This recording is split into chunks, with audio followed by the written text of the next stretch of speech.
자, 그러면 오늘 사회문화 6강, 7강 그리고 마무리를 할 건데 그 교과서 개념 학습에 나오는 그 독서는 내가 너희들 좀 어렵다는 것만 좀 할 때 독서는 이런 거 있으면 또 안 해줘도 되잖아 사실.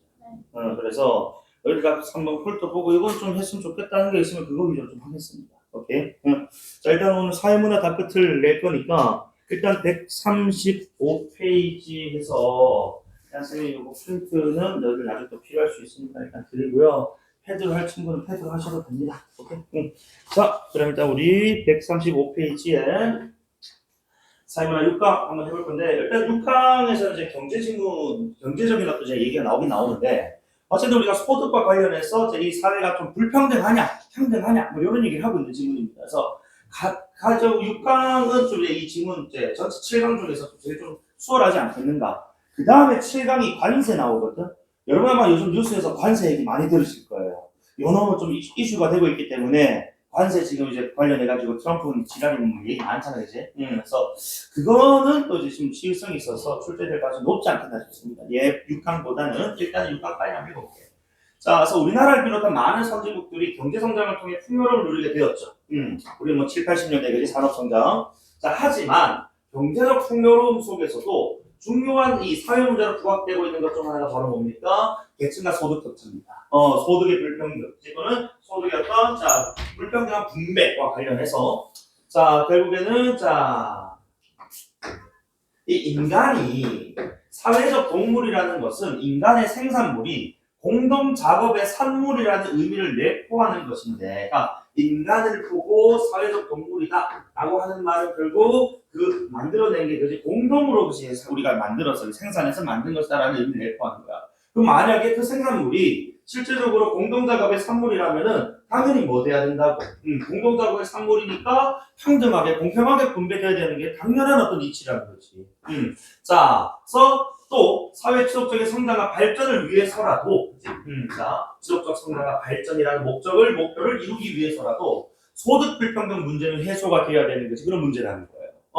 따라서 한 사회의 소득 불평등 정도를 우리는 뭐 할 필요가 있다고 좀 정확하게 측정할 필요가 있다. 그럼 결국 이제 이 질문에서 얘기하고 싶은 결국 뭐다? 불평등 정도를 그치? 측정하는 이제 구체적인 방법들에 대해서 얘기하지 않겠는가. 딱 4가지 나올 거거든요. 잠깐만.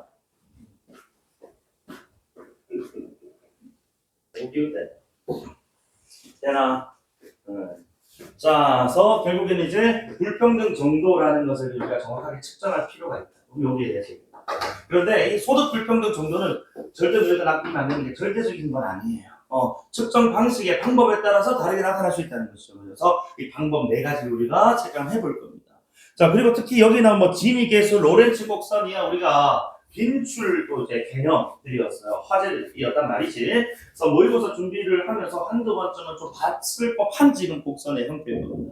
자, 일단 소득 불평등 정도를 나타낼 때 대표적으로 활용하는 것이 바로 로렌츠 곡선이에요. 자, 로렌츠 곡선이란 이거 그래프를 잘 이해를 해줘야 돼. 소득이 낮은 사람부터 높은 사람 순서로 나열을 해놔요.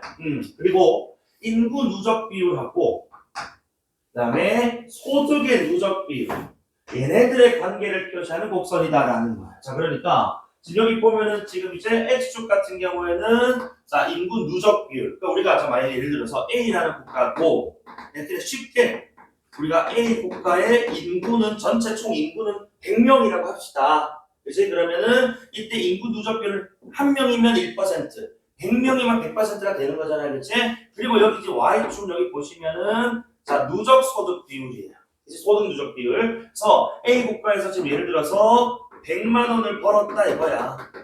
100만 원. 그래서 이 100명이 그치? 다 합쳐가지고 100만 원을 벌었다 하면은 그게 100%가 되는 것이고. 근데 이 A국에서 100명이 합쳐서 100만 원을 벌었지만 이게 한 명이 즉 99만 원을 벌고 나머지 99명이 만 원을 벌 수도 있는 구조일 수도 있잖아요. 그치? 그러니까 그런 정도들을 이 곡선의 그치? 크기, 그치? 또 곡선의 어떤 그런 파일들을 계산을 해가지고 우리가 한번 그 크기를 비교해 보겠다 이겁니다. 로렌츠 곡선의 뜻이. 자, 다시 한번 더 결국 이제 인구 누적 비율과 소득 누적 비율의 관계를 표시하면서 모든 사람이 만약에 봐봐 100명이 만약에 100만 원 벌었는데 자 소득이 완벽하게 균등하다.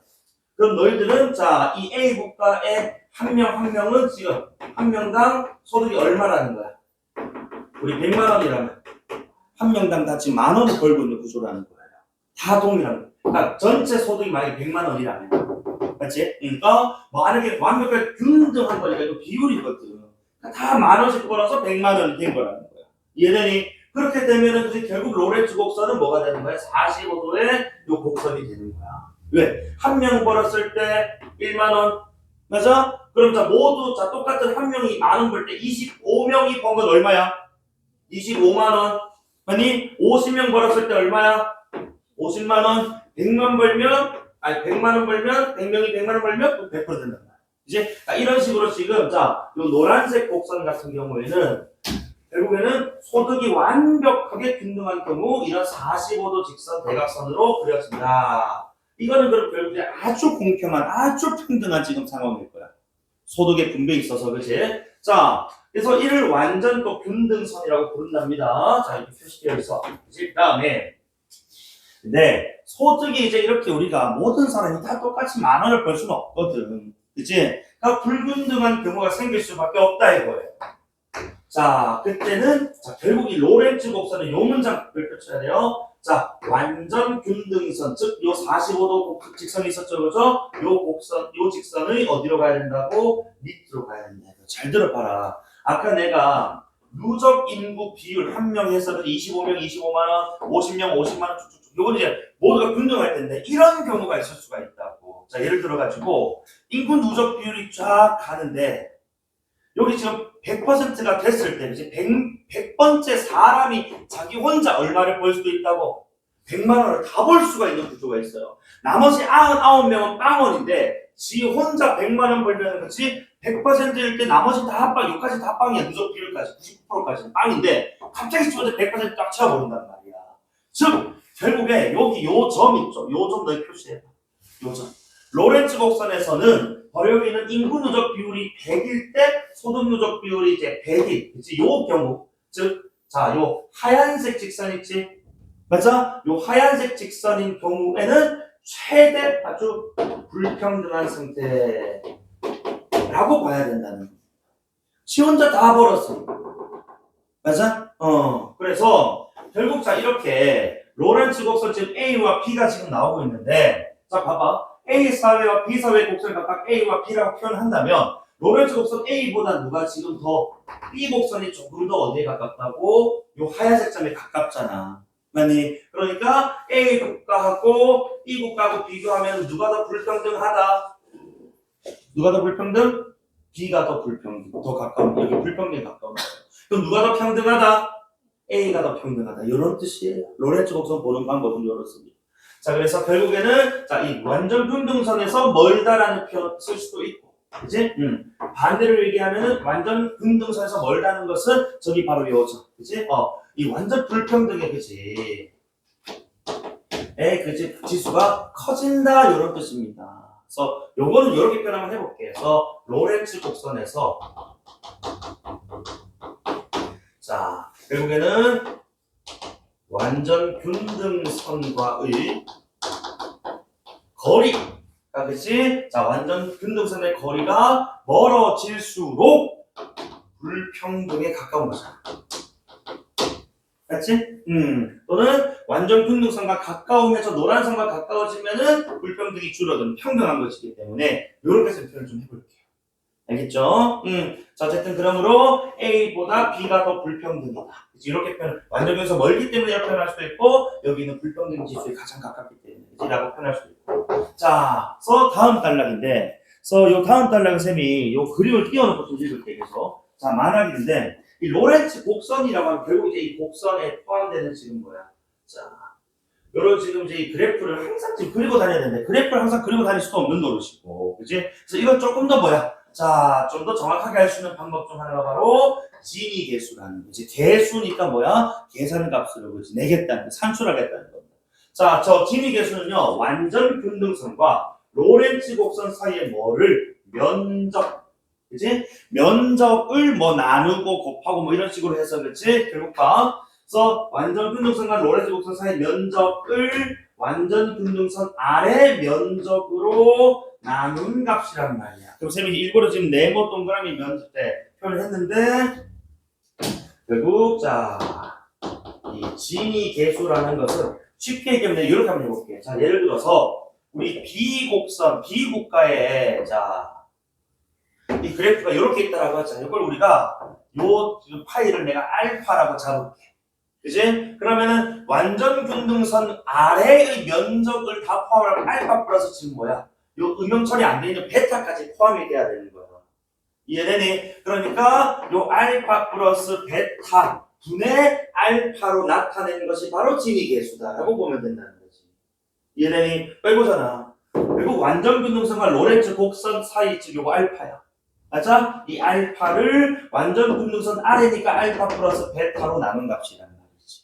이해돼? 그래서 나타내면 이렇게 나타낸다는 거야.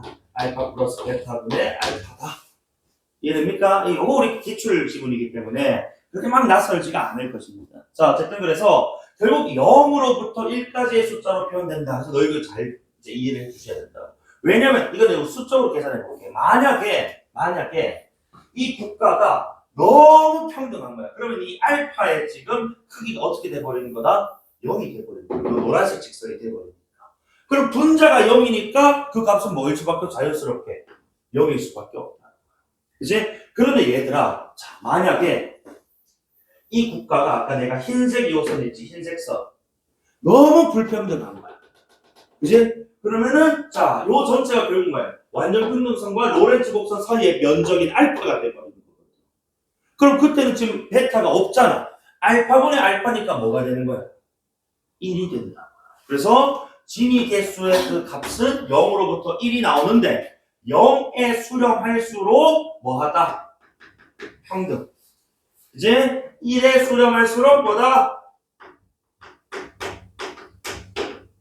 불평등. 이렇게 가야 돼. 안 어렵지? 요 면적이니까, 그치? 요 면적이니까 베타가 없어져 버리는 거야. 알파 전체 대가 불평등. 그래서 1이 되는 거면 베타가 날아가면. 자, 그 다음에 그래서, 만일 그림에서 비사회 소득 불평등이 매우 심각해진다면은, 로렌츠 곡선 B는 결국 완전 균등선에서 멀어지면서 이제 여기 있을 수밖에 없다는 거예요. 요 하얀 선. 그렇게 돼버리면은 베타에 해당할 만한 부분이고, 이게 알파가 돼버린단 말이야. 그래서 결국 이 면적은 완전 균등선 아래 면적, 즉 알파하고 알파가 같아져 버려. 이제 알파 플러스 베타 대 베타가 없으니까 베타가 0이니까. 아니, 그러면은 결국 알파분의 알파, 즉 1에 가까울수록 불평등이 심각한 거, 0에 가까울수록 평등한 거, 이렇게 판단하겠다. 이해되니? 자, 그래서 이게 첫 번째 진위 계수. 오케이? 자, 그 다음에, 자, 밑에 보시면은, 한편 이번에 소득 점유율을 바탕으로, 자, 소득 불평등 정도를 나타낼 수도 있는데, 자, 여기도 두 가지 방법이 나와요. 소득의 분위를 10개로 5개로 나눠가지고 계산하는 방법이거든. 그래서 점유율이 이제 기본 베이스가 되고, 두 가지. 자, 일단 소득 점유율이란 전체 인구의 소득 총액에서, 자, 소득 총액에서 각 분위 인구의 소득 총액이 차지하는 비율을 우리는 소득 점유율이라고 한다. 그러니까 분위란 결국에는 순서로 나누어둔 뭐다? 집단을 얘기하는 거야. 자, 그래서 예를 들어가지고 아까 우리 A 국가 있었잖아. A 국가 우리 100명 살고 100만 원 벌었어.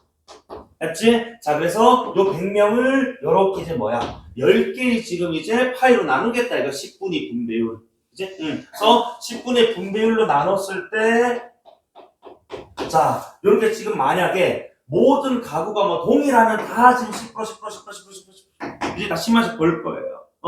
자, 근데 이게 항상 동일하진 않단 말이지. 평등하진 않기 때문에 봐봐. 그래서 이렇게 분위 집단으로 나눴을 때 10분이란 10개의 집단을 나눴다. 이런 뜻입니다, 지금. 이거 이해되지? 자, 10개 집단. 그래서 전체 가구를 이제 소득의 크기에 따라서 10등분을 하는 겁니다. 그럼 이제 하위 40%, 여기가 이제 0%고, 자, 이게 100%라고 하자. 소득의 그치? 비율. 그래서 하위 지금 이제 40%.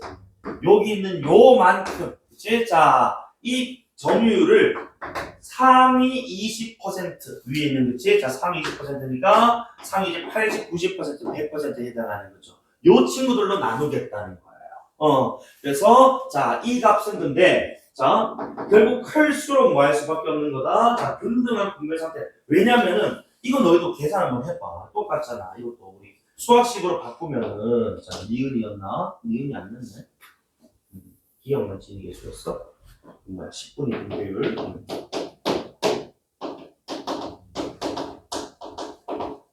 그래서 요 놈은 어떻게 계산하느냐? 하위 40, 그치? 상위 20으로 나눈 값이거든. 그러니까 당연히 너희들 생각해봐. 하위에 있는 사람들의 비율이 지금 분자잖아. 맞지? 이 값은 뭐 할수록 클수록 뭐 하는 것이다? 평등한 것이다. 반대로 작을수록 뭐 하는 것이다? 불균등한, 그치? 불평등한 것이다. 뭐 이런 얘기니까 전혀 어렵지 않다고요. 그런데 요 가문장 요거 별표하지. 자, 이 값은 그 2보다 클 수가 없대. 왜 그러냐면, 자, 지금 바로 이와 달리 나와서 지금 여기 지금 추론 문제인데 잘 들어봐. 만약에 모든 지금 이제 자 만약에 이 구미가 똑같은 소득을 얻거든. 자, 10, 10, 10, 10, 얘도 10, 10이야. 그지? 그럼 결국 20분의 40 아니냐 이거야. 그러니까 가장 공평한 건 뭐일 수밖에 없다고? 2일 수밖에 없대. 맞지? 자, 그런데 이게 또 보면 어떻게 보면은 역시 또 하위 누가 40%가 돈을 뭐 정말 못 벌 수, 빵원을 벌 수도 있잖아. 맞지? 그러니까 얘도 우리가 어떻게 나타내면 결국 어떻게? 그래. 결국 0에서 2의 값으로 나타낼 수 있는. 위에 있는 진위계 좀 달라. 0일수록 뭐 하는 거야? 불평등인 거야. 맞지? 그리고 2일수록 2분의 4. 그치? 모두 다 10, 10, 10, 10, 10, 10, 10, 10, 10 벌면은 그치? 2분의 4가 되기 때문에 2에 가까울수록 평등한 거. 요렇게 읽어줘야 된다는 거죠. 여기까지 지금 이해됩니까? 자, 그리고 이번에는 10분위가 아니고 5분이에요. 5분위. 5분이라는 이제 몇 개로 나눴다는 거야? 자, 5개로 나눴다는 거예요. 그래서 똑같은 도식에서 이제 10분위에서 5분위로 나눴습니다. 하나, 둘, 셋, 네 개 이렇게 나눠가지고 자 여기 상위 20%의 소득, 그러니까 말장난치는 거라고. 이번에는 상위 20의 소득 점유율을 하위 20으로 나눴다 이거예요. 그러니까 자 5분위 분배율은 지금 위에 있는 10분위 분배율하고 뭐가 그래 이 지금 분모 분자의 관계가 좀 바뀐 거예요. 아니?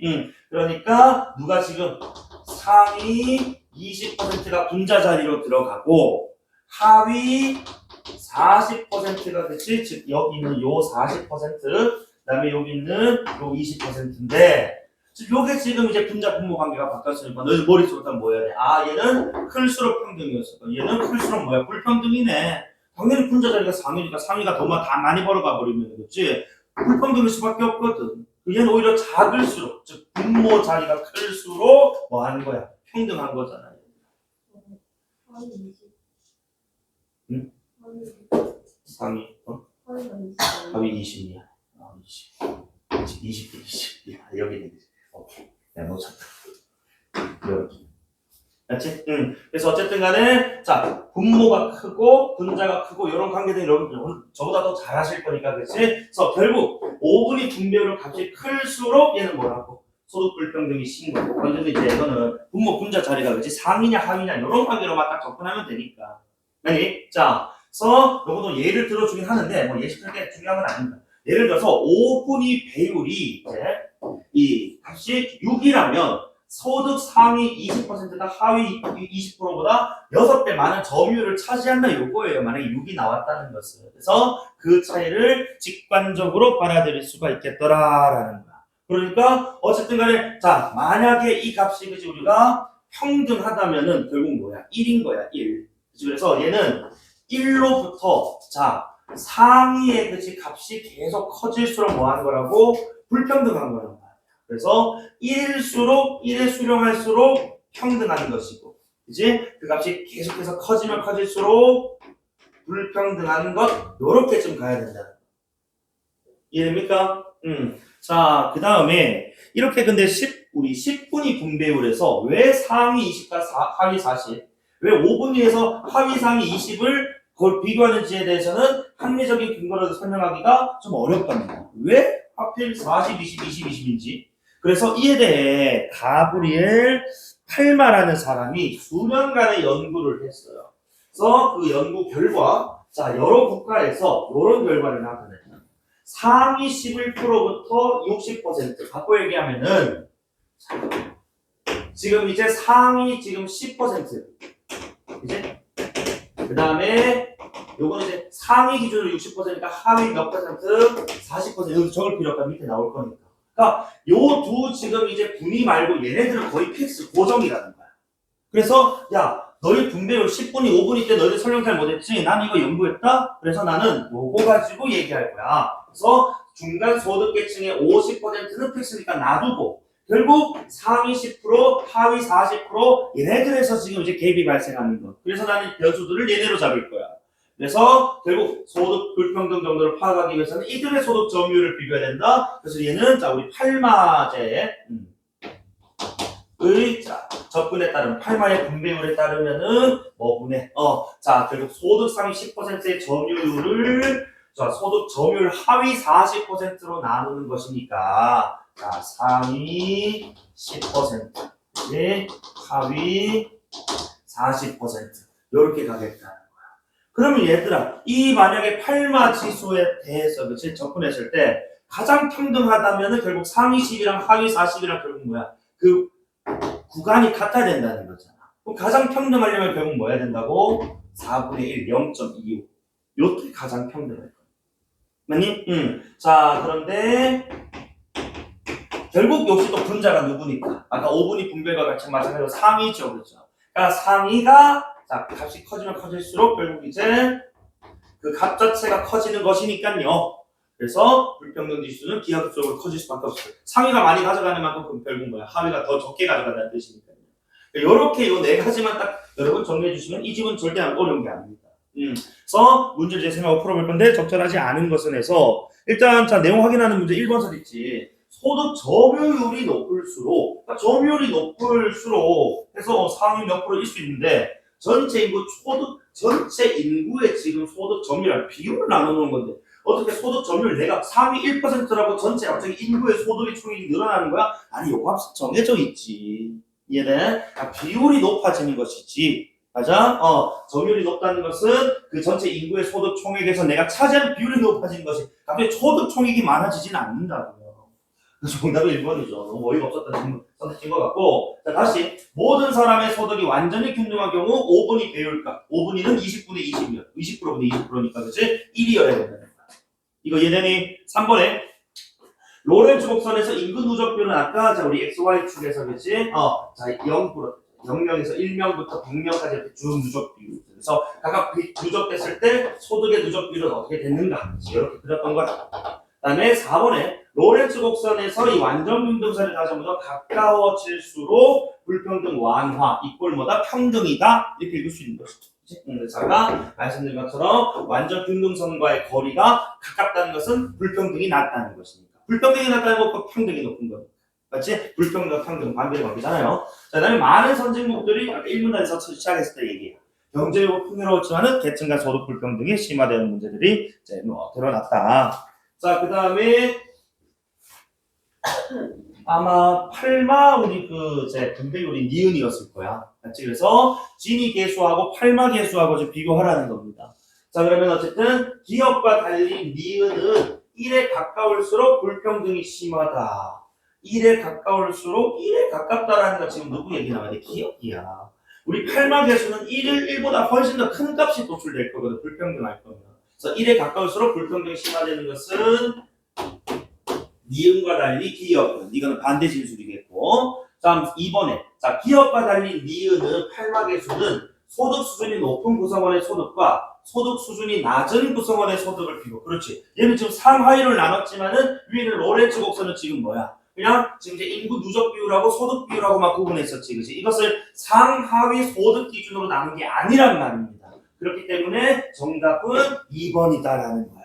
알겠지? 그래서 왜냐면 다시 한번 말씀드리면은 로렌츠 곡선 같은 경우에 지금 이제 지니게스 같은 경우에는 이 면적으로 구한다고 얘기를 했지. 누적 비율을 가지고. 이게 상하위 수준이라고 얘기는 하진 않았단 말입니다. 그래서 상하위 수준으로 남은 것은 니은이다. 정답은 2번이고 그 다음에 3번에 니은과 달리 기업, 지니계수는 전체 인구의 소득 총액을 소득 불평등의 정도의 기준값으로 활용한다. 소득을 가지고 이렇게 불평등의 기준을 삼는 건 우리 팔마와 같은 이런 분위 분배율이었어. 우리 지니계수는 지금 보면은 소득 총액은 중요하지 않다고. 누적 비율이 중요한 거니까 요거는 니은과 달리 기업이 아니고 기업과 달리 니은이라고 봐야 된다. 다시 지니계수는 면적이고 그치 비율입니다. 누적 비율. 소득 가지고 얘기하는 건 누구라고? 여기 있는 세 가지 친구. 팔마 포함해서. 맞니? 자, 다음 4번에 기업은 완전 균등선이 일정할 때 완전 균등선이 일정하다는 말 자체 나는 모순이라고 봐. 그 완전 균등선은 그냥 뭐야? 45도의 직선일 뿐인데 무슨 일정해. 이제 그래서 어쨌든 간에 뭐 일정할 때 활용한다 가지고 완전 균등선을 기준으로 뭐냐 가깝냐 로렌츠 곡선 이거지. 무슨 일정할 때 활용해 말이 안 된다. 그리고 각 분위의 인구수가 일정하지 않을 때 그렇죠. 각 분위, 그러니까 하위 소득으로 그지 뭐 들어가는 사람은 뭐 얼마가 있고 그렇지. 상위 소득이 들어가는 사람 다를 수 있을 때 활용하는 거라서 기억에 대한 설명을 틀렸습니다. 다음에 5번에 모두 사람의 소득이 가장 불균등한 경우를 기준으로 삼는다. 그러니까 모든 사람의 소득이 가장 불균등한 경우의 기준. 적어도 누구는 안 된다고. 기업은 안 된다고. 기업은 아까 뭐야? 완전 균등선이라는 것이 가장 균등한 정도를 기준으로 삼았고 니은도 어떻게 보면은 이게 좀 상위 10%를 하위 40으로 나눈다라고 했기 때문에 가장 불균등한 경우라고 하기엔 조금 어렵지 않느냐. 그치? 그래서 자, 여기서는 일종의 지금 상위 10%가 지금 이제 분자기 때문에 그치? 얘가 기준이 된다라고 봐야 되지 않겠어? 그러니까 불평등 정도 기준 삼는다. 가장보다도 그지? 그냥 불균등한 경우와 그치? 균등한 경우를 수치화해 놓았다면 이렇게 가는 개념입니다. 틀렸어요. 자, 그 다음에 자 가를 이해한 내용 다시 한 번 더. 요거는 지금 아까 우리 얘네가 왜 평등일 때 1이냐라고 물어봤다. 또는 왜 우리 10분위가 왜 2를 넘어갈 수가 없느냐라고 했을 때 평등이라면 결국 상위 20% 그리고 하위 40%의 그 구간이 그치 지금 뭐야 2배 차이 난다는 거거든. 그러니까 딱 1분의 2 아니 2분의 4라고 해서 어딨노? 어딨노? 결국에는 자 점유율의 2배가 되기 때문에 만약 모든 이제 사람의 소득이 동일하다면 하위 40에 자 있는 사람도 40만 원 상위 20, 상하이 나누는 거 이유는 돼. 기준은 없겠지만 어쨌든 40과 20으로 똑같은 제 비율을 가진다면 딱 2라는 값이 나오니까 정답 4번.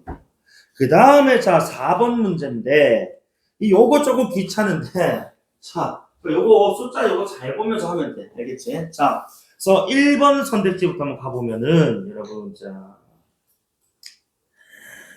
팔마 비율을 기준으로 한대요. 팔마니까 하위 40분의 상위 10이야. 그치? 그럼 찾아봐. 하위 40은 지금 25%. 그치? B국도 25%. 그리고 상위 10% 뭐야? 84니까 16%.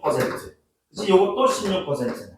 맞아? 그리고 25분의 16으로 불평등 정도는 같은 거지. 이해돼? 갑자기 왜 내정지가 온것 같아?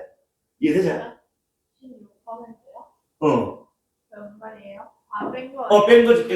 이제 90%가 지금 84% 비율을 했으니까, 그지? 상위 10%, 이제 90에서 100%에 해당하는, 요게 지금 상위 10%. 그렇지? 그러니까 여기 해당하는 사람들의 지금 이제 소득 누적 비율은 16% 이런 뜻이에요. 어쨌든 25분의 16으로 같다고요. 그치? 자, 그 다음에 2번 선택지. 이번에는 소득 점유율에서도, 만약에, 기준으로 한다면은 그냥 요 비율만 보면 돼. 지금 20%, 상위 20%니까 요까지 얘기하는 거잖아. 그치? 또 31%. 그 다음에 요것도 20%니까 60분의 31%. 같단 말이지. 맞니? 요거는 뭐지? 비율만 딱 눈만 있으면 보면 될 것 같고. 그 다음에 이제 3번 선택지가 10분위 분배율이야. 10분위는 이제 어떻게 한다고? 10분위는 상위 20분의 하위 40이야. 그러니까 상위 20은 31로 우리가 얻었거든? 이제 그 다음에 하위 40이 뭐냐? 하위 40도 25로 얻었어. 25로 얻었어. 이것도 그럼 31분의 25로 뭐하다고? 같다고요. 뭐 그거 그냥 숫자면서 갖다 대입하면 되잖아, 그치? 그 다음에 4번 선을 찍어보세요. 자, 5분이 배율이야. 5분이. 5분이 되죠. 하위 20분의 3이 20이거든. 자, 하위 지금 20이 있겠지? 자, 10과 10이, 얘는 일단 이 값이 다르기 때문에, 그죠? 누군가가 덜 불평등 나올 거란 말이야. 근데 지금 보니까 얘는 하위가 10이야. 그치? 그러면은 뭐가 다른 거야? 분모가 다른 거야. 당연히 지금 3위 20은 우리 계속 봤다 지금 이제 31이거든. 그치? 맞니? 그러면은 요 값 중에 그치? 자, A국과 B 누가 더 크니? 이렇게 분자가 같을 때는 분모를 비교해야 되잖아. 분모가 더 작은 게 크다고요. 이해되니? 그리고 5분위 분배율은 그 값이 뭐 할수록 클수록 불평등하다고 했습니다. 그렇기 때문에 4번 선 있지. A국가보다 B국가가 소득이 더 이제 이 배율이 더 작단 말이죠. 아니, 그러니까 누구의 A국이 그치 더 불평등하다 이렇게 가야 되는 거야. A보다 B가 아니고 B 국가보다 A 국가의 소득 불평등이 더 심각하다라는 진술로 반대 진술 정답 4번입니다. 그 다음에 5번 서식지에 어쨌든 8마에 따르면은 뭐 해야 된다. 가운데 50%는 안정적이기 때문에 3위 40, 하위 40으로 나눈다라는 게 적용된다. 5번 서식지는 뭐 숫자 대해서는 아니었군요. 이건 뭐 너무 쉬웠네요. 그죠? 그 다음에 자, 아까 내가 말씀드린 우리 여기 있는 자, 7강. 자, 우리 7강은 아까도 쌤이 그 요즘 뉴스에서 많이 나오고 있는 이슈가 되는 내용이기 때문에 출제 가능성이 난 높다고 봐. 자, 그래서 일단 뭐 이것도 경제인데 관세라고 해가지고 일단 자, 요것도 지금 또 계산하는 거 이런 거 좀 나옵니다. 근데 그렇게 계산이 복잡하지 않으니까 오늘 딱 7강까지 논스톱으로 가자. 해석이 없다는데. 논스톱 실패. 자, 그래서 관세란 해석이지 개념적인부터 시작합니다. 국가의 과세랑 세금을 부과하다라는 뜻이에요. 자, 과세권에 의해서 결국 수입품에 강제적으로 부과되는 세금입니다. 그럼 자, 우리나라 입장에서는 미국에 수출을 한다고 하지만 미국의 입장에서는 대한민국의 물건은 수입품인 거야. 그지? 그래서 지금 자동차, 뭐 반도체에다가 과세금 40% 이래 뗀다는 지금 얘기들이 지금 돌고 있지 않습니까? 그렇게 돼버리면 어쨌든 이제 미국 시장 내에서 우리나라 제품의 그 시장 경쟁력이 좀 좋지 않을 수가 있다는 거야. 아무래도 가격이 높아질 수밖에 없으니까. 그래서 어쨌든 지금 뭐 관련해가지고 그치 이런 주가들도 지금 막 하고 있고 난리가 나고 있는데 어쨌든 그래서 이 관세 수입을 당연히 이제 누가 국가의 과세권이니까 주체는 누구라고 국가예요. 그래서 과세 주체가 국가이기 때문에 내는 세금은 당연히 국가의 군고에 귀속이 됩니다. 그래서 관세는 국가 재정의 수입원이 된다. 어쨌든 세금은요 다 국가가 관장하는 거니까요. 자, 이런 것들도 주체는 어쨌든 다 국가. 그치, 알겠지? 자, 또한 관세는요 수입품의 가격을 조정하는 수단입니다. 그러니까 예를 들어서 우리나라 입장에서 미국의 어떤 제품 A를 지금 수입을 하는데 이 제품이 우리나라 제품이 예를 들어 A라는 제품 우리나라 생산하는 1,000원인데 미국 제품이 지금 들어오니까 이게 지금 500원짜리야. 그러면 네가 합리적인 소비자라면 예은아 1,000원짜리 우리나라 거 살래? 500원짜리 미국 거 살래? 똑같은 품질이야. 500원까지 살래. 그치? 그러니까 이 상황에서 A를 지금 1,000원짜리를 만드는 우리나라 기업은 그지? 결국에는 뭐 할 수밖에 없다고. 단가를 낮춘다거나 그지? 또는 이게 안 팔려가지고 부도가 나거나 하는 경제적인 타격을 입을 수밖에 없거든. 그럼 나라 입장에서 우리나라의 어떤 기업들을 보호해줘야 되기 때문에 우리 수입하는 미국의 제품이 500원짜리에다 관세를 얼마 떼겠다고 한 400원 정도 때려가지고 그래도 좀 비벼볼 수 있겠듯이 이렇게 지금 이제 만들어준다는 거예요. 그래서 관세의 목적은 결국 이제 수입품에 강제적으로 부과하는 세금으로서 수입품 가격을 조정해버린다 이겁니다.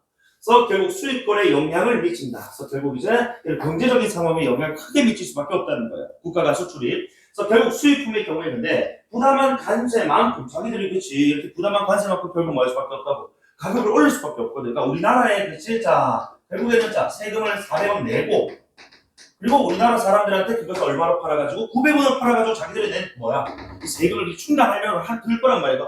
당연히 관세를 부과하면 세금 때문에 제품의 가격이 증가할 수밖에 없다 이겁니다. 이해되시죠? 이런 원리들. 그래서 결국에는 자 이 인상되는 가격으로 인해서 우리나라 국내 산업 보호 정책에는 아주 참 이제 효과적인 정책일 것이다 라는 거예요. 그래서 국내 산업 보호는 효과가 있다. 그리고 관세도 역시 세금의 일종이기 때문에요. 세금의 종류, 그리고 세금을 내는 사람, 그리고 세금의 그 비율, 퍼센테이지 등에 관한 중요 사항들은 또 법률로 정하고 있습니다. 뭐 관세법 있겠지, 이제. 자는 조세 법률주의의 적용을 받는다라는 거죠. 근데 항상 이제 우리 그렇잖아. 법지문 나오면요, 여러분 항상 나오겠지만은, 일단 우리 최상위법이라고 부르는 헌법, 이제 그 다음에 그 헌법 밑에 우리 이제 국회법이 있고, 그 다음에 이제 시행령이라고 해가지고 대통령령의 하나인데, 해가지고 대통령이지 뭐 이제 임명하면 그런 게 있어. 그리고 그 밑에는 뭐 총리령 또는 뭐 장관령 이런 게 있거든. 어쨌든 기본적으로 이 세금, 세계, 관세도 세금의 하나이기 때문에 법의 적용을 받는다 뭐 이런 얘기 좀 하고 싶었던 것이고, 그 다음 문장은 그런데 이 국내외적 상황에 따라 신속하게 대처해야 한다는 점. 그렇지. 이게 국가 경제가, 국가 경제도 종막이 달려있단 말이야. 근데 갑자기 미국에서 40% 때리니까 우리만 그렇게 손해볼 수는 없거든. 빨리 우리도 미국 제품에다가 많은 관세를 때리면서, 그렇지? 이런 이제 수출입에서였던 이런 이제 이 흑자 또는 적자 비율들을 조절을 해야 돼요. 경상수지는 0에 수렴할수록 좋거든. 자, 어쨌든, 자, 그리고 다른 외국과도 협정으로 제약을 받는 점 중에 그 이로 원칙은 법률의 적용을 따릅니다만 예외적으로 이러한 상황, 급변하는 그치 국제 어떤 경제 상황에 따라서 뭐 할 수 있다고 법률주의가 적용되지 않을 수도 있다는 예외적 상황이 생길 수 있다 이거야. 그지? 상위법을 어기고 특수하게 그지 이번에만 관세를 얼마로 한다. 또는 이번 1분기 1월부터 3월까지는 관세를 40%. 그다음에 4월부터 6월까지는 관세를 뭐 10%로 내림 뭐 이런 식의 조정들이 한시적으로는 가능하다 뭐 이런 뜻인 것 같습니다. 자, 그래서 관세는 법률로서 일단 조건을 정하고 나서 그 범위에 대해서 시행령, 아까 말했던 이 시행령이 자 헌법이라든지 국회법 얘네들보다는 하위법이야. 사실 시행령도 얘네들을 따라 당연히 앞에 있는 법률로서 일정한 조건은 헌법이나 국회법에서 정한 대로 따랐겠지만은 구체적인 시행이라고 우리가 이제 적용하는 거잖아, 그렇지? 시행령은 자 이렇게 가변적일 수 있다. 그래서 관세율은 어디에? 시행령에 따른다 이거예요.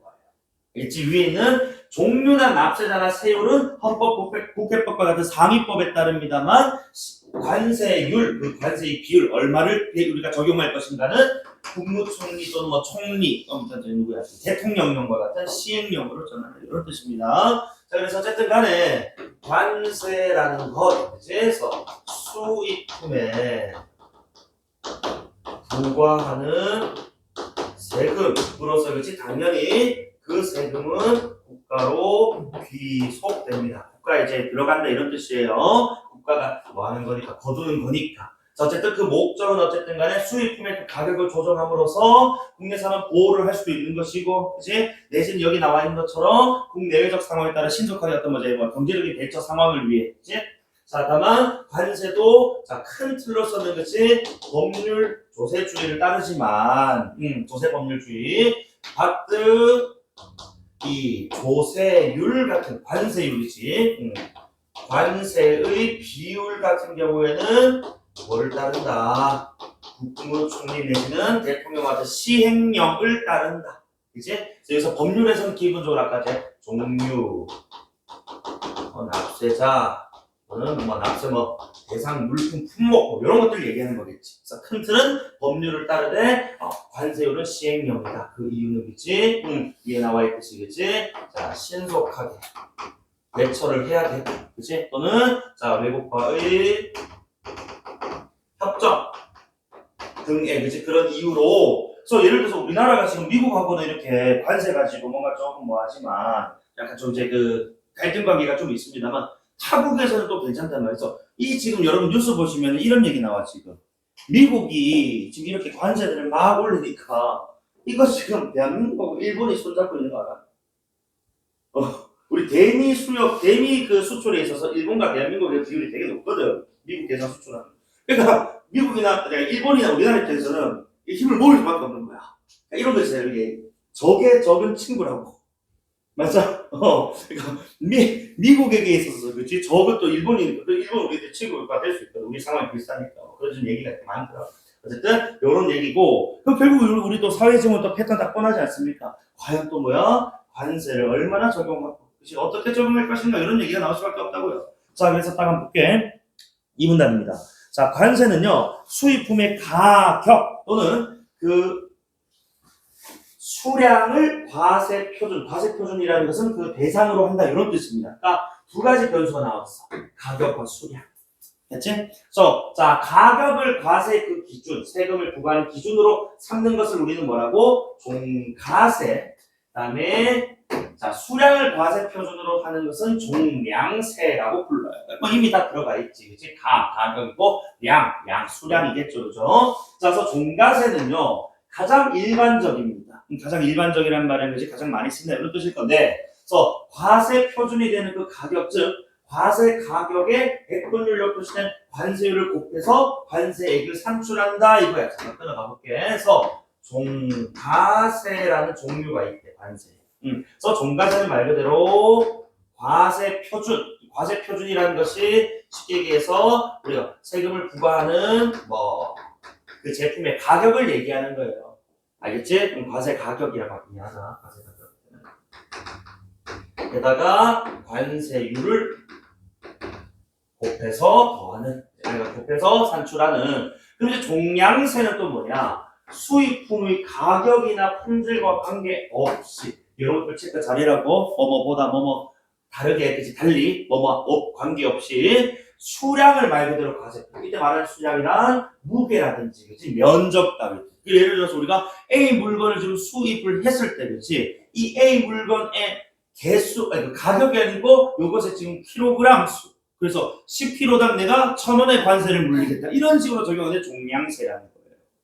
그래서 종량세는 말 그대로 단위당 뭐뭐 이렇게 보시면 되겠네요. 맞지? 그래서 단위당 가격 이게 관세라는 거지, 그렇지? 그래서 말하는 단위라는 것은 무게일 수도 있고, 뭐 면적, 뭐 부피일 수도 있고, 뭐 용적, 그렇지? 뭐 이런 걸 수도 있고. 자, 이런 식의 단위당 가격이라고 보시면 되겠습니다.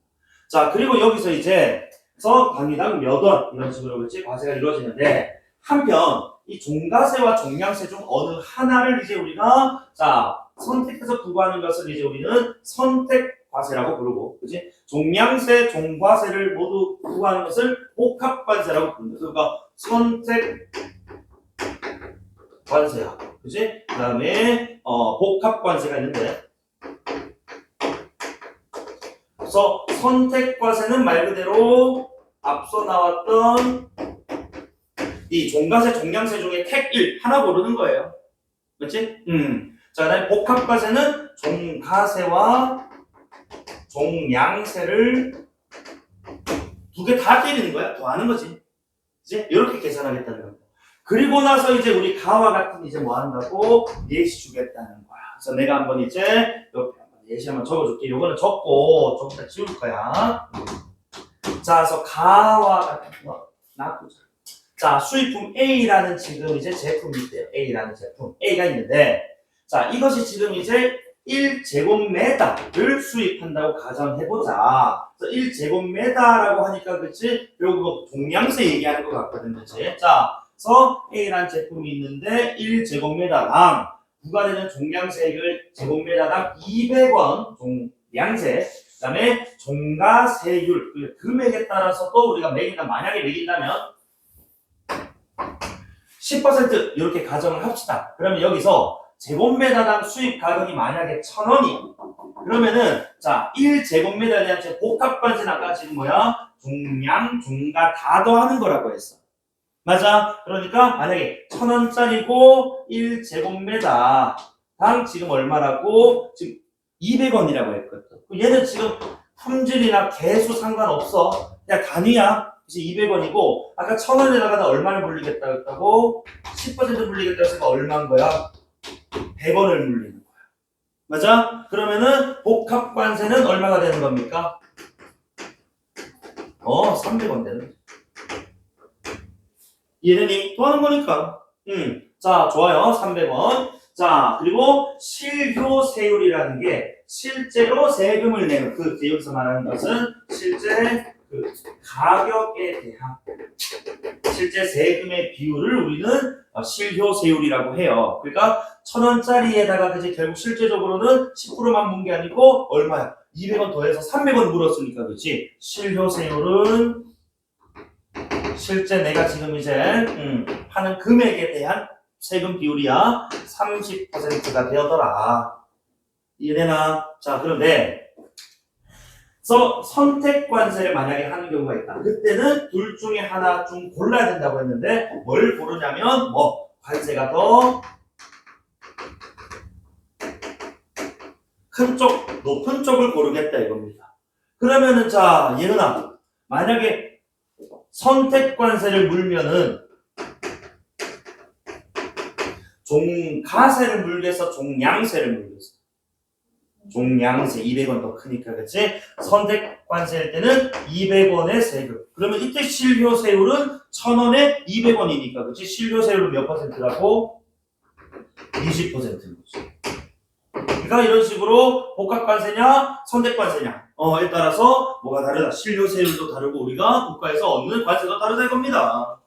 자, 그리고 여기서 만약에 자, 메다 제곱당 우리 이제 제곱미터당 수입 가격이 이제는 3,000원짜리가 나온다라고 하자. 예를 들어서 이번에는 그 A 제품이 3,000원이 됐고, 그 다음에, 자, 얘도 똑같이 지금 이제 보니까 종량세는 1,000원짜리든 이제 3,000원짜리든 똑같이 종량세는 1제곱미터당 200원으로 지금 설정이 되어 있네.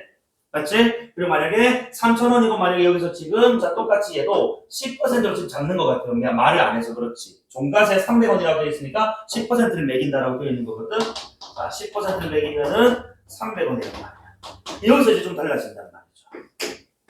잘 봐, 얘들아. 자, 어쨌든 만약에 3,000원짜리 물건일 때 복합관세는 그러면은 자, 준이 얼마야? 500원 되는 거야. 그러면은 자, 실효세율 얼마 될까요? 3,000원에 500원이니까 6분의 1 정도, 16.7% 정도 되겠지. 그치? 그래서 실효세율이 16.7%. 그러니까 1,000원짜리 물건에 복합관세 매길 때랑 3,000원짜리 물건에 복합관세 매길 때랑 실효세율이 다르더라 이거야. 그리고 한 개 더. 자, 예은아. 선택관세는 이번엔 뭐 골라야 된다고? 선택관세는 이번엔 뭐 골라야 돼? 더 큰 쪽. 그러니까 종가세를 골라야 돼. 그러니까 얼마야? 300원. 그치? 자, 그런데 이번엔 오히려 지금 봐봐. 자, 봐봐. 어쨌든 3,000원으로 가격은 올랐지만은 복합관세는 물 때, 선택관세를 물 때 지금 실효세율은 또 뭐 돼버리는 다 각각 낮아져 버린다고. 얘는 이제 실효세율이 300원이니까 10%잖아. 이해되니? 그러니까 이런 식으로 그 계산하는 것들이 뭐하는 구분이 되더라는 겁니다. 지금. 이거 이해되니? 자, 그리고 그 다음 어쨌든 간에 자, 결국에는 종량세 200에 종가세 300에서 500이고 선택관세는 300이라는 설명이 이렇게 지금 드린 거고, 실효세율까지 내가 계산을 좀 했어요. 여러분 이런 것까지 했으면 좋겠고, 그 다음 자, 한편 복잡한 형태의 세율이 적용되는 관세가 있는데 이 관세가 또 한 세 가지 또 나와요. 자, 첫 번째 슬라이드 관세, 할당 관세라는 게 있는데 지금 이것도 분류죠. 자, 슬라이드 관세라는 친구는 자, 국산품과 수입품 가격 간의 차이에 따라서 슬라이딩 하듯이 뭐 된다고 씩 올라갔다 씩 내려갔다 이렇게 되는 거예요. 그래서 탄력적 관세는 슬라이딩 탄력. 그치? 자, 그래서 슬라이드 관세는 수입 가격이 너무 낮으면 그에 따라서 뭐 한다고? 높은 세. 아까 내가 얘기했잖아. 우리 국내 기업이 지금 만드는 A 제품이 1,000원인데 수입돼서 들어오는 A 제품이 500원이면은 국내 A 제품 만드는 회사는 쫄딱 망해버린다고. 그러니까 거기다가 한 300원, 400원의 관세를 때려줘야 그래도 뭐가 된다고. 그래도 경쟁이 된다. 자, 그리고 만약에 근데 수입 가격이 너무 높으면 이건 또 지금 뭐가 되는 거야. 그렇게 돼버리면 이거는 지금 이제 국내 이 상품만 팔릴 것이고 수입 만약에 선생님 그러면 우리 국내 산업이 사니까 좋잖아요. 너희들 사세요. 이 물건을 떼와서 생산하는 업체가 아니고 떼와서 판매하는 사람 입장에서는 손해가 될 수 있다는 거야. 그러니까 공장에 직접 만들어서 파는 사람은 높은 지금 수입 가격의 제품 들어오면은 자기들이 유리하니까 되게 좋겠지만 반대로 내가 못 만들어. 지금 공장도 없고 그냥 나는 떼와서 파는 사람이라면은 이게 너무 높아버리면 뭐 한다고? 남는 게 없어요. 국내 생산 제품과 경쟁이 안 되잖아요. 그 생 친구 중에 저기 언양에서 물건 떼와서 파는 친구 있어. 무역업 하는 친구 있는데 걔는 뭐 공장이 있고 그게 아니거든. 말 그대로 외국에서 컨테이너 한 박스당 뭔가 사들여와가지고 그게 이제 우리나라에서 한 4% 5% 제 마진으로 남겨서 팔아요. 그런 친구들은 많이 수익값이 높아버리면 그 경쟁이 안 되면 망해요. 그러니까 항상 경쟁은 쌤이 늘 얘기하자면 상대적이다. 알겠어? 무조건 다 세율을 많이 적용하고 국내 산업 보호다 이게 아니라는 거예요. 너무 수입 가격 자체가 높아도 관세를 낮춤으로써도 국내 경기를 살릴 수도 있다. 알겠니? 국내에서 생산이 안 되는 물건일 수도 있거든. 그지? 자, 어쨌든 간에, 이때는 또 낮은 세율을 그지 적용할 필요가 있다. 그래서 국산품, 수입품 간의 가격차 조정하여 국내 산업 보호. 이거 다시 펼쳐주세요. 여기서 말하는 것은 그지? 자, 수입 가격이 너무 높으면은, 그지? 관세를 통해서 결국 이것을 뭐하는 우리나라 국내 생산 기업이야. 국내 생산 기업에 메리트를 좀 주는 거예요. 그지? 자, 그 다음에 만약에 수입 가격이 너무 낮다면 자, 이번에는 수입 가격이 너무 지금 높아버린 거예요. 그러면은 관세를 적게 적용해서 이번에 생산 기업이 아니고 일종의 지금 부가가치 만드는 회사 있잖아. 수입해와서 판매하는 생산 기업이 아니고 이런 것들 재판매 기업 같은 것들에 도움이 될 수 있다 이겁니다. 이건 상대적인 거니까 여러분 항상 기억 좀 해주셔야 되고 어쨌든 간에 자 슬라이딩 오케이 좋아요. 그 다음에 할당 관세라는 게 있대. 할당제라는 거 우리가 하기로 이렇게 분배하는 것보다 쉽게 얘기해서 결국 특정 상품을 수입할 때 뭐까지 일정 수량까지는 어떠한 관세 10%의 관세를 물게. 근데 너희가 너무 많이 들어오면 우리 국내 경기가 또 힘들어질 수 있잖아. 그치? 너희가 100개를 들어야 되는데 1000개 들어오면서 그치? 막 900개가 더 넘쳐나니까 사람들이 그치? 국내 걸 사야 되는데 900개만큼을 또 소입품 사버린단 말이야. 그럼 또 안 되잖아. 그러니까 초과 수량에 대해서는 어떤 관세를 또 묻는 이런 식의 관세, 할당량을 정해주겠다. 양을. 이해되니? 그래서 그런 관세를 얘기하는 어쨌든 이때 그 낮은 1차 그 일정 수량까지는 우리가 1차 관세라고 부를 것이고 높은 초과하는 수량에 대해서는 2차 관세율 이렇게 부르겠답니다. 이해되십니까? 자, 그래서 선생님 아까 요거 얘기했던 것처럼 요거 좀 지울게. 알겠지? 요거 예시되었던 요 문장을 좀 지우고 자, 그래서 어쨌든 간에 복잡한 형태의 세율이 또 있어요. 그래서 보니까 슬라이딩 관세 그 다음에 할당 관세 라는 게 있는데 어쨌든 슬라이딩 관세는 수입품과 국산품의 가격차 그치? 요걸 고려해서 너무 그들의 갭이 있다면 그치? 이런 식으로 관세를 낮추고 늘리고 함으로써 그치? 생산하는 기업 또는 재판매하는 기업에 대한 어떤 메리트를 좀 주겠다. 국내 산업 보호 기능. 자, 가격의 차이를 고려. 그 다음에 할당 관세는 수량을 그치? 이렇게 1차, 그 다음에 2차로 나누어서 그치? 수량을 기준으로 해서 자, 1차 수량에 대해서는 비교적 낮은 관세. 하다가 자, 요만큼 더 들어오면 이거 좀 국내 위험인데 요때는 뭐 하겠다? 관세를 높이, 그치? 요런 또 이제 2차 관세율이 또 적용되는 할당 관세라는 것도 있답니다. 오케이, 좋아요. 자, 그리고 어쨌든 1차 관세율이 적용되는 일정 수량, 즉, 관세 할당 수량은 원칙적으로, 자, 그 상품의 국내 수요량에서 국내 공급량을 차감한 수량이, 여러분, 요 그래프를 여러분 잘 기억해 주셔야 돼요. 자, 봐봐. 쌤이 지금 그래프 하나 그릴 건데, 이 할당 관세의 그 1차 수량을 정하는 기준이 필요할 거 아니야. 그럼 언제는 적게 하고 언제는 많게 하고니까. 이거 그래서 여러분, 우리 지문에서, 우리 그 비문학 기출 지문에서 많이 나왔던 건데, 자, 요게 지금 이제 우리가 보면은, 자, 제품의 생산량, 수요량이라고 하고 X축을, 자, Y축을 가격이라고 합시다. 여러분 이거 좀 같이 그려주세요. 자, 그래서 요 흰 지금 이제 우하형의 이 직선은 이걸 지금 우리는 수요량이라고 합시다. 생산량. 그 다음에 수요. 그 다음에 오른쪽으로 뻗어가는 자, 요 친구는 생산 곡선, 생산 직선이라고 하자. 그래서 우리는 기본적으로 우리 자 경제 지문에서 자 이 생산과 국내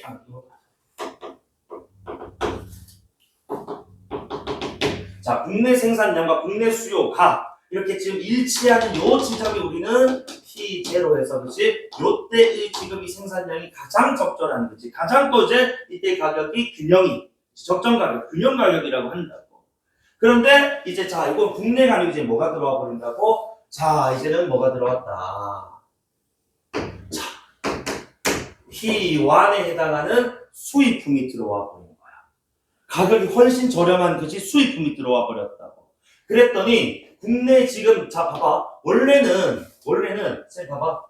요만큼을 우리 국내에서 생산 더 할 수 있었는데 요만큼의 생산이 이제 뭐 돼버린다고? 국내에서 더 이상 감당이 안 되는 거예요. 왜? 가격이 너무 낮으니까 저만큼 더 추가적으로 만들 수 있는 기업이 없다더라.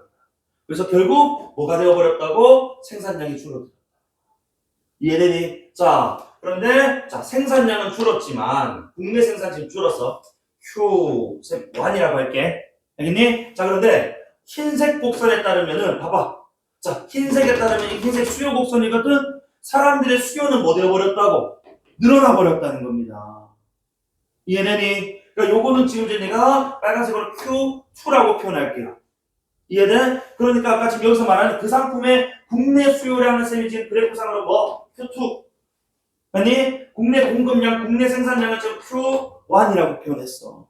그러니까 요만큼은 지금 필요하니까 사람들이 지금 원한단 말이에요. 요만큼은. 아니? 근데 국내 생산으로는 안 되니까 요 빨간색만큼은 뭐 하겠다? 어쩔 수 없이 수입을 해야 된다 이거야. 그러니까 요 수량, Q2에서 Q1을 뺀 요 수량을 1차 할당, 그치? 그 개수로 정하겠다. 요런 뜻이에요. 요거 이해되십니까? 요거 그래서 우리 기출 지문에서 본 적이 있을 거예요. 한 번쯤. 이해되니? 그래서 국내 생산은 이렇게 뭐해? 줄어들지만 가격이 준 만큼 수요는 늘어나고 그러니까 요 갭만큼을 1차 그 수요 할당 수량의 기준점으로 잡겠다. 이해되십니까? 그래서 다시 한 번 더 정리하면은 자, 국내 수요량은 그치? 늘어나고 국내 공급 생산량은 줄어드는 어쨌든 그 차만큼을 그치?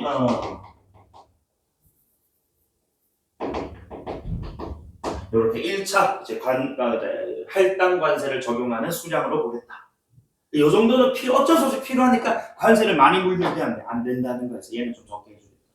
국민들이 필요로 하니까. 요거 이해되면 뒤에 건 괜찮아요. 알겠지? 자, 그 다음에 오문단인데요. 관세는 어쨌든 국내외적 상황과 자 밀접하게 관련되어 있어요. 아까 말씀드렸지만 지금 관세 파동이 지금 엄청나게 지금 사회적인 이슈란 말이에요. 어쨌든 긴급한 상황, 그러니까 미국이 이제 우리나라 제품, 우리나라 상품을 막 관세를 높게 적용해버리면 긴급한 거거든. 우리나라 현대 좀 휘청휘청할 수 있단 말이야. 그래서 정부의 판단으로 신속하게 관세를 또 조정할 수 있다. 그러니까 대신에 야, 너희 우리 제품 너무 관세 너무 높게 하지 마. 우리도 너희 그 수입품, 미국 수입품에 대해서 관세 그렇게 높게 안 할게 하고 지금 정부가 빨리 나서가지고 통상을 해야 돼 지금.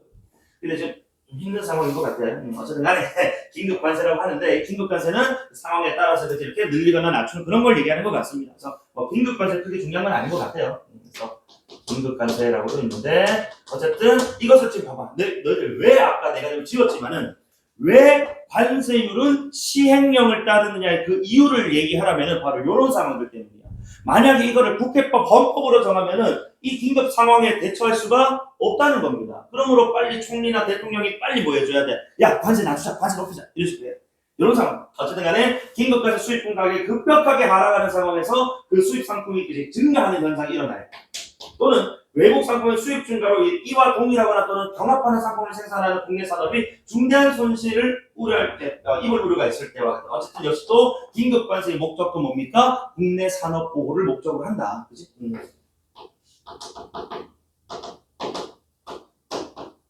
이건 이 정도만 할게요. 긴급 관세 크게 중요한 건 아닌 것 같아. 자, 그 다음에 밑에 현대 국가는 모든 상품에 일률적 관세를 부과하기보다 그치 모든 아니다. 특징이야 특징. 이제 일률적이 똑같이 이제 하기보다는 각각의 그 또 상품에 따라서 그치 관세가 다르다는 거야. 그래서 뭐 자동차는 관세가 40%인데 반도체는 뭐 80% 이렇게 할 수도 있다는 거지.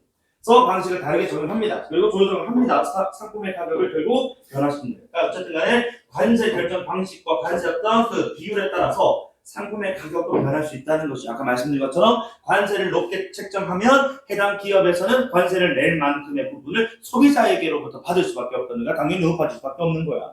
그래서 어쨌든 외국에서 수출 보조금이나 당뇨금이 지급되어서 생산된 상품이니까 그럼 이 외국에서 생산된 이 상품은 되게 지금 어떤 상황이야? 그래 생산 단가가 지금 낮단 말이야. 그렇지. 그러니까 당연히 그 수출할 때 입장에서는 되게 저렴하게 수출할 수 있다. 또 당연히 우리나라 수입을 저렴하게 할 수 있단 말이지. 그러니까 이런 어떤 경우들. 그러면 국내 산업이 피해를 주는 거. 내지는 부당하게 염가가 너무 저렴한 가격. 너무 낮은 가격. 말도 안 되게. 그러니까 일부러 이런 경우들도 있어. 예를 들어서 현대차랑 지금 이제 막 지금 경쟁을 하는 예를 들어가지고 뭐 일본 이제 차 기업이 있다라고 하자. 그러니까 현대차 한번 매기려고 너무 미친 듯 말도 안 되는 가격 프로모션 할인 행사 같은 걸 때릴 때가 있다. 그러니까 예를 들어서 비싼 성능의 자동차 승용차인데 현대차는 4천원인데 도요타는 2천만 원이야. 비싼 급인데 뭐 살래? 당연히 2천만 원짜리 차를 사겠지. 그러니까 이런 식으로 이상하게 막 이렇게 막 이제 들어오는 경우들이 있어. 그러니까 그런 경우도 어쨌든 간에 그러면 국가에서 딱 뭐하고 이 새끼들 봐라. 우리 산업 조질라고 하네? 안 되겠어. 2천만 원이라고 안 돼. 관세 1,800만 원 물려. 이지라는 거. 어쨌든 국내 수입돼서 국내 산업에 손해를 입히는 경우와 같이 관세와 관련한 여러 가지 지금 문제 상황들이 일어나고 있다는 겁니다. 그러면서 어쨌든 자 관세는 무역 상대국과의 무역량에만 영향을 미치는 것이 아니라 그 벗어나서 이제 국제적인 어떤 경제 또는 이제 국제적인 어떤 이제 국가 간의 관계 이런 거 다 지금 이제 그지 경제 및 세계 경제 국가와 국가의 어떤 협력 및 갈등 이런 것들에 영향을 다 미친다는 거죠. 그지? 그러니까 이 관세라는 것이 그래서 보이지 않는 뭐야 이거 사실 전쟁이라고 합니다. 관세 무역 전쟁이라고 하죠. 그래서 예를 들어서 관세를 크게 높일 경우에 상대 국가의 무역량이 줄어드는 것은 물론 당연하죠. 왜냐면 그 상품이 이제 그곳에 가서 그치? 우리나라 들어와가지고 잘 안 팔릴 거니까. 그러니까 해당 기업 또는 해당 우리나라에 수출을 해온 그 국가 입장에서는 우리나라한테 좀 서운하다 이거야. 야, 우리 그 수출 상품, 우리나라 수입 상품, 그거 너무 관세 높게 물려가지고 우리 거 잘 안 팔리는데 우리 기업 좀 죽어가잖아라고 다른 국가에서 그런 얘기를 할 수 있다고. 그랬더니 우리나라는 뭐라? 야, 그 수입금 있잖아. 너무 낮아가지고 우리나라 애들이 너무 힘들어해. 그러다가 뭐 핀도 당해가지고 막 갈등 관계 막 생기고 수교를 끊고 뭐 지랄할 수 있거든. 어쨌든 자 그런 상황에서 그렇지 우호적 관계가 더해질 수도 있고 또는 비관세 장벽이나 관세 동맹 이거 지금 아까 얘기했던 관세 동맹 하는 거야. 지금 우리나라와 일본이 지금 하고 있는 그런 상황. 미국에 맞서기 위해서 우리끼리는 관세를 뭐 한다고 엄청 낮죠. 일본이랑 우리나라. 그치? 근데 뱀이 이제 미국의 수입품에 대해서는 일본이랑 우리랑 약속해가지고 관세를 강하게 때리는 거야. 약간 지금 한중일이 지금은 사실 지금 약간 뭐 되어 있는 약간 한 팀이 되고 있는 원팀이 되고 있는 그런 모습이 있습니다.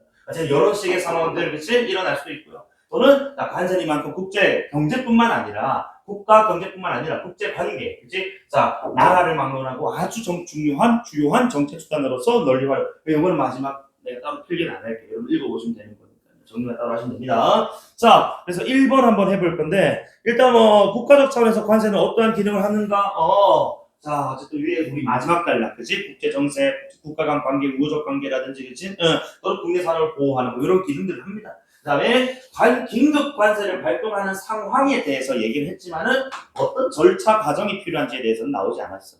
이제 국내 산업이 타격을 입었을 때 발동하는 것이라고 했지 절차에 대해서 나오지 않았기 때문에 정답은 2번이고 대외 이상, 그치? 대외적 어떤 경제 수준 이상의 어떤 무언가의 역할을 하고 있다.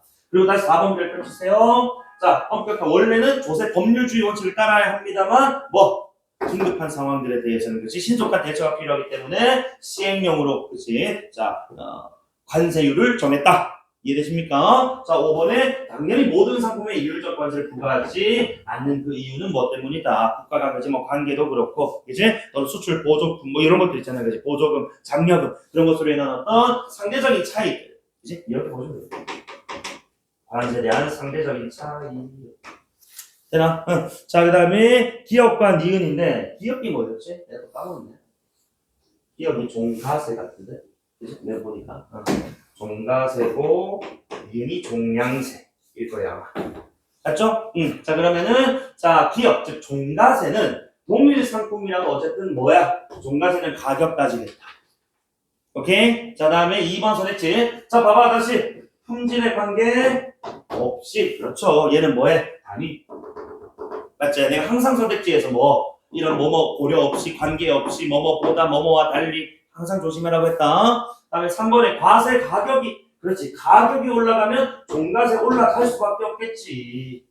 그치? 과세 가격이 올랐다라는 것은 부과되는 세금이 좀 높았다는 게 관세가 높아졌다 이런 뜻이니까요. 그지? 그렇지만 니은에서는 관세가 달라지지 않아요. 왜? 니은은 가격 같은 것들을 신경 쓰지 않으니까요. 단위만 보니까요. 이해되지? 자, 4번에 과세 가격을 파악하기가 어렵다. 그 가격 파악이 어려우니까 기업보다는 니은 사용하는 게 맞지. 그지? 자, 그러면은 정답이 이제 5번인데, 자, 고가품이야. 어쨌든 가격이 높은 제품, 상품이라는 뜻이에요. 자, 근데 그것의 수익을 지금 억제하기 위해서는 이라고 하잖아. 그럼 당연히 가격과 관련된 것이기 때문에 니은이 아니고 뭐야? 기업을 써야지. 맞지? 이런 식으로 관세를 우리가 함으로써 그지? 자, 조절할 수 있을 거고. 자, 그 다음에 가에 대한 내용. 그래서 아까 우리 요거 내가 가는 쭉 적고 내가 좀 지우긴 했는데, 지우기 전에 풀걸 문제. 이게 또 내가 멍청했네. 자, 그래서 여러분 적어놓은 거 기억나지? 띄워놓고 봐봐. 1번에 적절하지 않은 거야. 복합관세 실효세율은 선택관세 실효세율보다 아까 다 비교해봐봐. 몇 퍼센트? 30에서 20%, 16.7%에 10%, 그치? 다 높습니다. 더해지잖아. 더 큰 값이잖아. 그치? 크고 나면이 과세 가격이 일정액보다 커졌어. 아까 우리 1,000원에서 얼마나 올라갔니? 3,000원 올라가는 예였거든요. 그죠? 자, 종량세액을 초과했니? 초과하지 않았니? 초과했어요. 300원은. 그지? 그러니까 이랬던 종가세액이 100원에서 300원이 되면서 종량세액이 200원보다 높아졌단 말이에요. 그지? 난 기억하고 있으니까 지금 이거는 2번 맞는 말이야. 여러분 왔다 갔다 하셔도 됩니다. 자, 복합관세를 종량세로 변경하면 당연히 이제 복합에서 지금 종량세로 변경했다는 것은 그치? 결국 뭐야? 선택으로 지금 바꿨다는 거거든. 당연히 국고 수입이 지금 뭐 되는 거야? 줄어들지. 맞아? 그게 1,000원짜리든 3,000원짜리든. 맞아? 응. 자, 그 다음에 복합관세를 적용하면 과세 대상 가격 변화에 비례해서, 자, 봐봐. 자, 아까 1,000원에서 3,000원으로 그지 가격 변화가 올랐단 말이야. 그럼 비례했다는 말은 가격 변화, 즉 가격이 올랐으니까 실효세율도 지금 비례하여 올라야 된다는 건데 오히려 아까 몇 퍼센트에서 20%에서 그지 얼마가 됐다고? 20 맞나? 앞에 봐봐. 1,000원 낼 때 얼마? 30%였는데 그지? 자, 3,000원 되니까 16.7%로 그지? 거의 반타작 됐으니까 이것은 가격은 과세 대상 가격은 증가했습니다만은 비례가 아니고 반비례적으로 그지 오히려 실효세율 자체는 줄어들었다 이거야. 30%에 16.7%로. 그래서 내가 아까 그 계산까지 다 한 거예요. 알겠지? 정답은 그러면은 4번 되겠고요. 5번에 자, 수입품의 수입을 최대한 억제하기 위해서는 어쨌든 수입품 수입을 억제하려면 선택관세보다는 복합관세 더 높은 관세가 그지 적용되는 복합관세를 적용하는 것이 효율적일 것이다. 이해됩니까? 좋아요. 자, 그 다음에 4번 문제인데요. 자, 지금 여기 요 상황, 아까 내가 요 그래프 그려드린 거 있죠? 요거 하고 잘 봐줘야 돼. 봐라. 자, 어느 원료의 국내 총 수요량은 일단 1만 톤이래. 1만 톤. 자, 그 다음에 국내 총 공급량은 5천 톤밖에 안 되니까 나머지 5천 톤은 자, 얘가 뭐 해야 된다고? 우리가 필요한 거는 지금 10,000인데 국내 생산은 5천밖에 안 되는데 그럼 요 갭만큼의 5천 톤은 뭐 해야 된다? 수입을 해야 된다. 근데 그 수입은 어쩔 수가 없잖아. 그러니 이때는 1차 할당 관세를 매겨서 조금 낮은 관세를 물리는 게 그게 맞겠네 라는 생각. 오케이. 자, 그 다음에 국내 총 공급량은 일단 5천 톤으로 유지가 되고 이 원래 국내 생산 가격과 수입 가격이 만약에 현재 수준과 같다라고 할 때 이 정도로 지금 책정이 됐다라고 하자. 그래서 이 원료를 생산하는 국내 산업의 경쟁력 확보를 위해서는 수입 원료에 대해서 20% 관세를 적용해서 어쨌든 좀 맞춰줄 필요가 있다 이거야. 그치? 왜냐면은 당연히 국내 생산 가격하고 수입 가격이 있으면은 현재 수준이라고 하지만은 국내 생산 가격이 좀 더 높을 거란 말이지. 이해되니? 그래서 요거를 어느 정도 수준으로 맞춰주려면은 수입 원료에다가 뭐 할 수밖에 없다고 관세를 매길 수밖에 없다. 왜? 국내 지금 생산을 하는 기업을 위해서는. 근데 내가 아까 잘 들어라. 그런데 요 문장 정말 중요하다. 요게 이해가 잘 되면 참 좋아. 원료 수입량 전체에 대해 20% 관세를 적용하게 되면 이 원료를 사용해서 이 원료를 생산하는 기업이 아니고 원료를 사용하는 기업이야. 사용하는 기업. 이 원료를 산업 생산해서 사용해서 제품을 생산하는 산업은 결국에는 지금 뭐야? 20%의 관세를 물고 그걸 구입해야 되거든. 그지? 그러니까 부담이 가중된다는 것은 이만큼 관세율에 대한 것이 그 부담이 결국에는 사실상 그 해당 지금 이제 외국 기업이 아니고 우리 기업이 이 손해를 그지 부담을 질 수 있다 이거야. 상대적인 거니까 그지? 그래서 외국 기업이 아니라 이 부담을 누가? 국내 기업이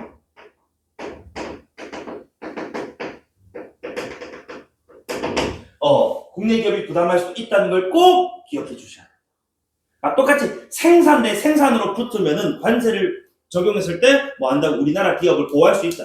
근데 생산 대 생산이 아니고 생산한 걸 쓰는 부가가치 제2차로 그치 재구성해서 그죠 재활용 재판매하는 기업 같은 경우에는 부담이 될 수도 있다. 이거 얘기하는 거야. 어쨌든 적절한 거 한번 찾아볼까? 자, 1번 선택지 값이가 만약에 국내 생산 가격이 현재 수준을 유지한다면 수입 가격과는 상관없이 수입량 전체의 관세율을 20%로 고정하도록 합시다. 아니 국내 생산 가격이 현재 수준을 지금 유지하고 있다면 수입 가격에 상관없이가 아니고 수입 가격하고 지금 우리 국내 생산 가격이 지금 갭 때문에 당연히 못 쓰겠어.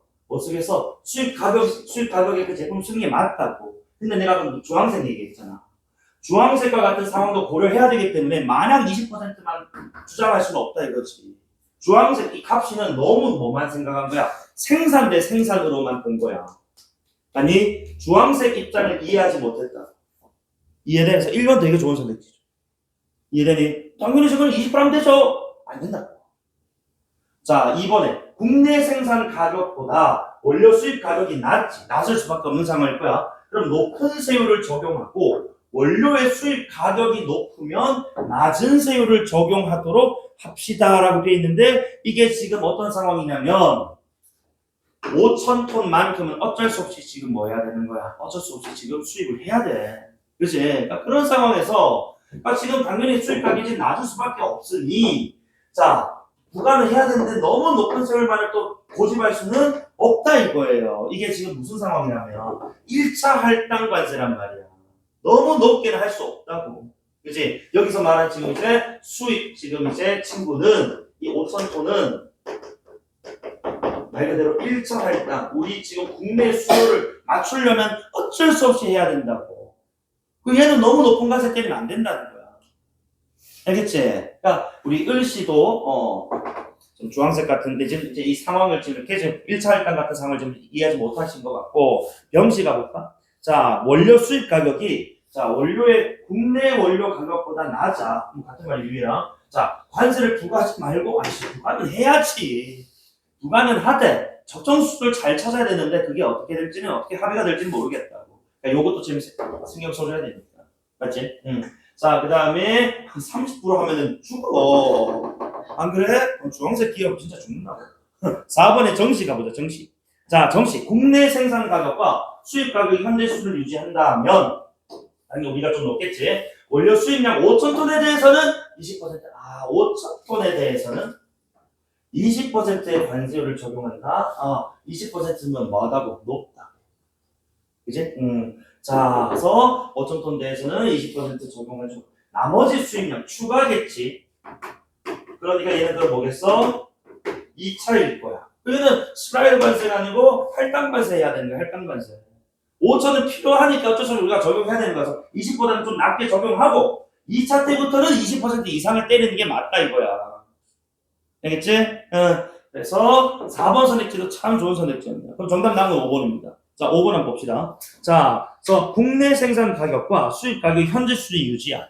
그러면 원료 수입량 다시 봐봐. 그래서 5,000톤에 대해서는 관세율을 0% 아주 낮게. 그치? 0%좀 극단적이긴 한데 0%로 낮게 설정. 왜? 1차 할당 관세니까.